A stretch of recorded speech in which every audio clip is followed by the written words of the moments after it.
नमस्कार, मैं डॉक्टर मित्रा सक्सेना श्री अश्विनी सक्सेना हॉस्पिटल में सीनियर ऑब्स्टेट्रिशियन हूँ। आज मैं 7th, 8th और 9th मंथ यानी कि लास्ट ट्राइमेस्टर में प्रेगनेंसी में क्या लक्षण होते हैं और कैसे कैसे हमें जांच करानी है, क्या करना है, इसके बारे में जानकारी दूंगी। तो देखिए, अब आखिरी समय नजदीक आता जा रहा होता है। 7वें, 8वें और 9 महीने की जो जांचें हैं वो बहुत महत्वपूर्ण है। 7वें महीने में डायबिटीज का एक चेकअप जो है, जिसे हम बोलते हैं जीसीटी, वो अत्यंत आवश्यक है, क्योंकि अगर किसी भी औरत को प्रेगनेंसी की वजह से डायबिटीज है तो ये सही समय है इसको पकड़ने का, ताकि बच्चे का वजन बहुत ज्यादा ना बढ़ जाए, मदर की शुगर अनकंट्रोल ना हो और अंत समय में कोई भी हादसा ना हो। जीसीटी का मतलब 75 ग्राम ग्लूकोज देके 2 घंटे बाद शुगर का चेक करना। उसके अलावा 7वें, 8वें, 9वें महीने में ही बच्चा अपनी करेक्ट पोजीशन लेता है, या तो उल्टा होगा या सीधा होगा या आड़ा होगा, तो इसलिए क्लिनिकल एग्जामिनेशन बहुत आवश्यक है।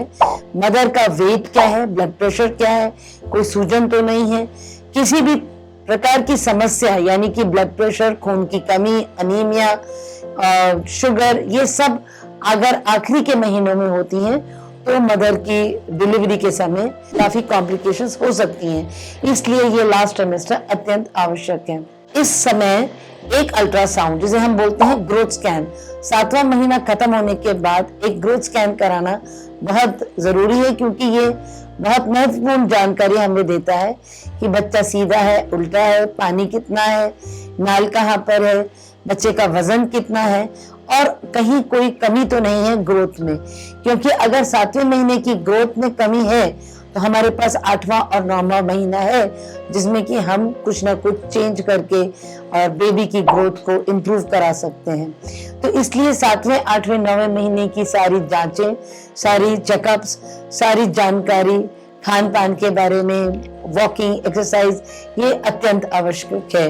लास्ट ट्राइमेस्टर के अंदर अल्ट्रासाउंड हम 31 या 32 हफ्ते के कंप्लीशन पे कराते हैं, जिसे हम ग्रोथ स्कैन कहते हैं। अगर ग्रोथ बच्चे की अपनी उम्र के हिसाब से सही चल रही है तो आने वाले समय में आवश्यक नहीं होता।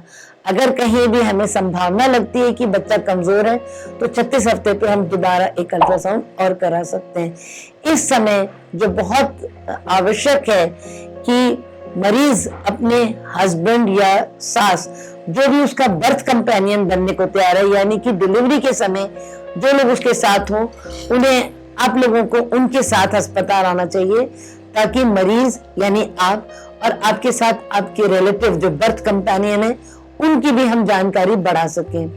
36 हफ्ते के बाद हमारे को बर्थ प्लान डिस्कस करना चाहिए, क्योंकि ये प्रश्न हर मरीज के और उसके रिश्तेदार के दिमाग में होता है कि डिलीवरी नॉर्मल होगी, रास्ते से होगी या ऑपरेशन से होगी। तो 36 हफ्ते की जांच के बाद ये कहना काफी आसान होता है कि प्रेगनेंसी किस ओर बढ़ रही है।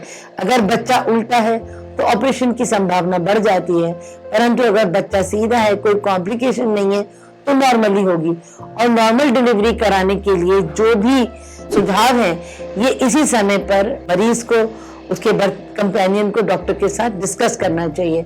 बर्थ प्लान में हम लोग ये बताना पसंद करते हैं कि डिलीवरी के टाइम क्या सिम्टम्स होते हैं, कैसे दर्द शुरू होंगे, कैसे क्या तकलीफें होंगी, कौन से रेड फ्लैग्स हैं, यानी आपको कब अस्पताल आ जाना चाहिए, और अपने को मेंटली स्ट्रांग रखना है ताकि आप सेफ वजाइनल डिलीवरी करा सकें।